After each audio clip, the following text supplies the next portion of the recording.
Bonjour Madame Yann. Bonjour Madame Shema. Aujourd'hui, on va s'entretenir sur la cybercriminalité. Qu'est-ce que vous pouvez nous dire à ce sujet?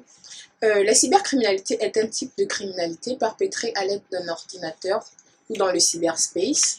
Elle regroupe donc l'ensemble des infractions pénales commises par le biais des réseaux informatiques, notamment sur Internet. Elle est le plus souvent définie par le terme suivant: infraction pénale susceptible de se commettre sur ou au moyen d'un système informatique généralement connecté à un réseau. Il s'agit donc d'une nouvelle forme de criminalité et de délinquance qui se distingue des formes traditionnelles en ce qu'elle se situe dans un cyberspace. Cependant, la définition de cette notion demeure un peu plus vaste et comprend les activités telles que la fraude en ligne, l'accès non autorisé, la pédopornographie, ainsi que le harcèlement dans le cyberspace. Il existe aussi différentes attaques de la cybercriminalité. Nous les avons donc répertoriées en quatre grands types que nous allons évoquer. Nous avons l'attaque de type conventionnel. Ce type d'attaque utilise comme support les technologies associées au réseau d'information et de communication. Généralement, le but est de profiter de la crédulité des utilisateurs pour leur soustraire des informations confidentielles et s'en servir par la suite de manière illégale. Nous pouvons citer comme type d'attaque conventionnelle l'extorsion de fonds ou la fraude liée à la carte de crédit.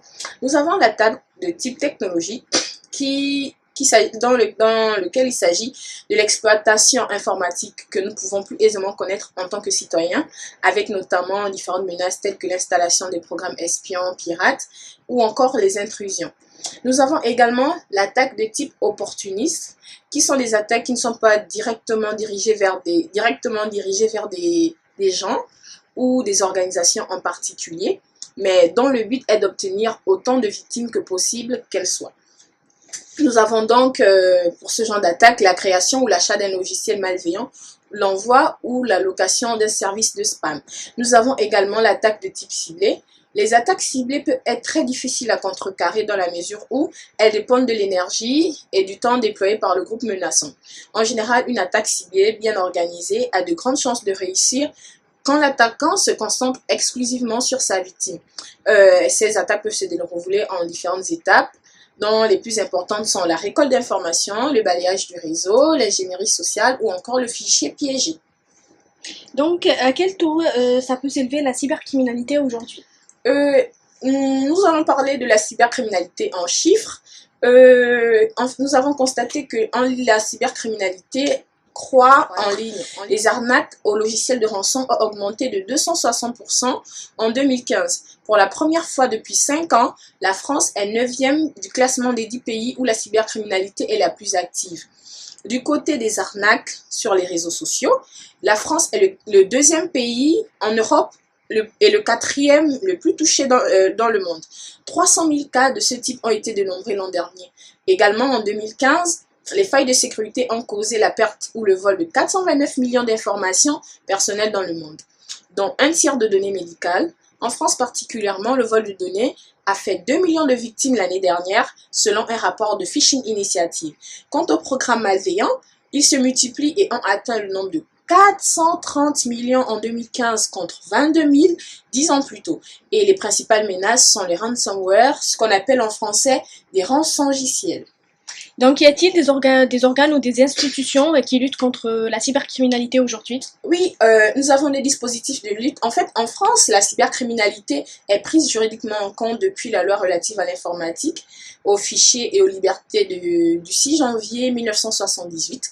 Cette loi française réglemente la liberté de traitement des données personnelles, c'est-à-dire la liberté de ficher les personnes humaines. Cette liberté étant indissociable de l'activité informatique, elle réglemente donc les conséquences potentiellement antisociales de l'activité informatique. Mais nous, à notre niveau, sachant que la cybercriminalité est un phénomène qui touche l'Europe en particulier, nous ne sommes pas attardés que sur la France. Nous avons alors répertorié des organes européens de lutte contre la cybercriminalité, à savoir Interpol, Europol, Eurojust, qui est également un organe de l'Union européenne qui a pour compétence l'amélioration de l'efficacité des autorités compétentes des États membres dans la lutte contre la criminalité organisée transfrontalière, donc notamment la cybercriminalité transnationale. Nous avons également l'ENISA, qui est une agence européenne chargée de la sécurité des réseaux et de l'information.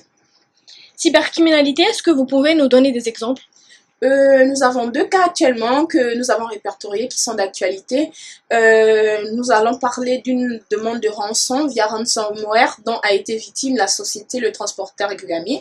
Et pour la petite histoire, l'entreprise Guillamier, une société de transport de marchandises implantée à Ambès et sur 2 sites landais, a été victime d'un piratage de ses données informatiques par un rançongiciel.